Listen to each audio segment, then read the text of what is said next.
सद्गुरु साईनाथ महाराज की जय। ஓம் சாய்ராம். ஸ்ரீ சாயின் ஆசீர்வாதத்துடன் ஸ்ரீ கோவிந்த் ரகுநாத் தபோல்கர் என்ற ஹேமாத்மன் இயற்றிய ஸ்ரீ சாய் சச்சரித்திர கிரந்தத்தின் அடிப்படையில் தொகுத்து மூல மராத்தியிலே விரிவுரையுடன் இயற்றிய தைந்தியன் சாயிபோர் பேராசிரியர் டாக்டர் சீதாராம் கணேஷ் தேசாய் அவர்கள் இந்த நூலினுடைய தமிழ் மொழிபெயர்ப்பு ஸ்ரீ சாயினுடைய தினசரி ஞான போதனை தொகுத்து வழங்குபவர் டி.ஆர். மாதவன் அவர்கள். பிரார்த்தனை. சமர்த்த சாயி, இச்சிறு மந்திரம் புனிதமான ஜெயமருளும் மந்திரம். இது இனிய பக்த பாவ மோக்ஷ சூத்திரம். அவரது புனித வாழ்க்கை வரலாறு மதுரம். சாய்நாதர் கடவுள் பக்தியுள்ளவர், தர்மத்தை பின்பற்றும் பிரபஞ்ச பாலகர். இப்பொழுது இவர் வாழ்க்கை வரலாற்றை பாடுங்கள். மன அமைதியை பேணுங்கள். ஈஸ்வர் அல்லாஹ் ஒருவரே கூறுவார், கடவுளில் வேறுபாடு இல்லை என்பார்.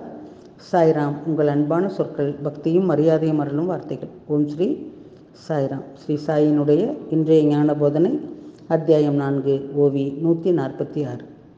பின்னர் தீக்ஷித்தினுடைய வாடா கட்டப்பட்டது. அது பயணிகளுக்கு தகுந்ததாக ஆனது. வாடா கற்களால் கட்டப்பட்டது. சிறிது நாட்களில் அங்கு உருவானது.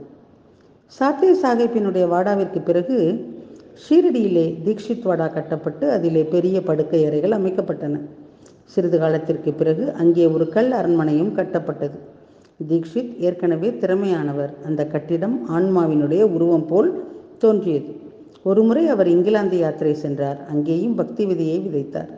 தீக்ஷித்தினுடைய தந்தையார் இருந்த காலத்திலே பிரயாக், பத்ரி, கேதார்நாத், மதுரா, பிருந்தாவனம், துவாரகை போன்ற இடங்களுக்கு பயணம் பலனளித்த போது இந்த இங்கிலாந்து பயணம் எப்படி பலனளித்தது என்று கேட்பவர்கள் ஆச்சரியப்படுவார்கள். இதை மறுக்க ஹேமாத்மன் தனது கதையை ஒரு சிறிய திசை திருப்பலுடன் விவரிக்கின்றார்.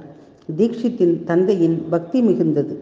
தீக்ஷித்தின் முன் குறிக்கப்பட்ட உயரடுக்கு அவருக்கு சாயினுடைய தரிசனம், ஆசீர்வாதம் கிடைத்திருந்தது.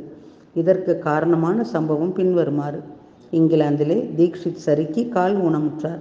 விதியினுடைய துர்பாக்கியமாக தோன்றினாலும் குரு புஷ்யாமிரத யோகத்தைப் போல பலன் கிடைக்கும் ஏனென்றால் அதனால்தான் தீக்ஷித் இந்தியாவுக்கு வந்தார். அவரும் சாந்தோர்கரும் சந்தித்தனர். சாந்தோர்கர் தீக்ஷித்திடம் கூறினார், சாயினுடைய தரிசனத்தின் அழகை கண்டால் உன்னுடைய உண்மையான நொண்டி நடை கூட உடனடியாக மறைந்துவிடும். தீக்ஷித்தின் கூற்றுப்படி கால்களில் உள்ள நொண்டித்தனத்திற்கு பதிலாக மன பலவீனத்தை சாயி மூலம் குணப்படுத்த வேண்டும். இது மனித எலும்புக்கூடு, தோல், இரத்தம், சதை மற்றும் எலும்புகள் கொண்ட ஒரு சமூகம். இது வாழ்க்கையின் விரைவான வாகனம். கால் ஊனமாக இருக்கும், ஆனால் நடக்கும். ஆனால் மனம் திடமாக இருக்க வேண்டும் என்பதை தீக்ஷித் உணர்ந்தார். ஸ்ரீ பாபா காக்கா சாஹிப்பை லங்கடா காக்கா, பம்பையா காக்கா என்று அன்புடன் அழைத்தார். அவர் ஸ்ரீ பாபாவினுடைய தீவிர பக்தர். சன்ஸ்தான் மற்றும் சாய் லீலா பத்திரிகை பணிக்கு குறிப்பிடத்தக்க பங்களிப்பை செய்துள்ளார். பாபாவின் சமாதிக்கு பிறகு சாய் சன்ஸ்தானின் செழிப்புக்கு காக்கா சாஹிப்பினுடைய பணி முக்கியமானது. சாய் சன்ஸ்தான் வெளியிட்ட சாய் லீலா இதழை தொடங்குவது தீக்ஷித் தான் முயற்சி எடுத்தார். மாயை விட்டு மாயை மக்களை நான் ஒருபோதும் விடமாட்டேன். ஓம் ஸ்ரீ சாய்ராம். ஸ்ரீ சாயினுடைய தினசரி மற்றொரு ஞான போதனை அடுத்த தொடரிலே கேட்போம். சாயியை பணிவோம். சாந்தி நிலவட்டும். ஓம் சாய்ராம்.